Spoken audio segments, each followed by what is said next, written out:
ગેસની અગવડ જે શોર્ટેજ છે તેને લીધે અગવડ છે એવું એવું એ સમાચાર નથી. સમાચાર હતા સેતુ સંસ્થા છે જે વર્ષોથી આ કુરુક્ષેત્ર સાથે ગુજરાત ગેસ સાથે ટ્રાયેંગલ રીતે સંકળાયેલી હતી, પર્યાવરણ દિશામાં કામ કરતી હતી. એમનો કરાર હતો કે જેટલો ગેસનો વપરાશ છે સ્મશાનનો એનું બિલ તે લોકો વર્ષોથી આ ચૂકવતા આવ્યા છે અને મેન્ટેનન્સનો ખર્ચો જે તે ટ્રસ્ટ ને સંસ્થા ભોગવતી આવી છે. આ બંનેના સરવાળો મળીને આપણે વિનામૂલ્યે અગ્નિ સંસ્કાર પર્યાવરણ દિશામાં એક સમન્વય થતો હતો. હમણાં સેતુના સંચાલક મંડળોને કોઈ કારણો હશે કે જેને લીધે એ લોકોએ ગુજરાત ગેસને એવી જાણ કરી હતી કે તબક્કાવાર અમે 25%, ત્યારબાદ 50% અને ત્યારબાદ 75%ની જે રાહત છે તે અમે ઝીરો કરવા જઈ રહ્યા છે અને 2030માં તમારે સંપૂર્ણ ખર્ચો ઉઠાવવો પડશે આવી એક જાણ ગુજરાત ગેસને અને સંસ્થાને કરવામાં આવી હતી.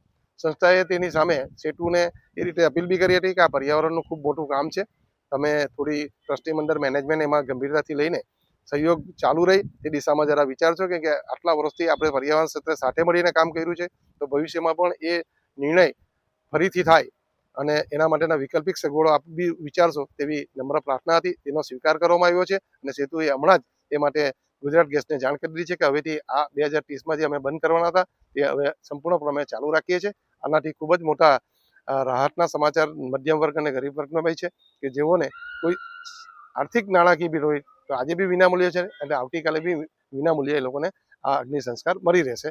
અને આ તબક્કે મીડિયાના બધા કર્મીઓનો પણ ખૂબ આભાર માનીએ છીએ કે જેના થકી આ હકારાત્મક પરિણામ આપને સૌને મળ્યું છે.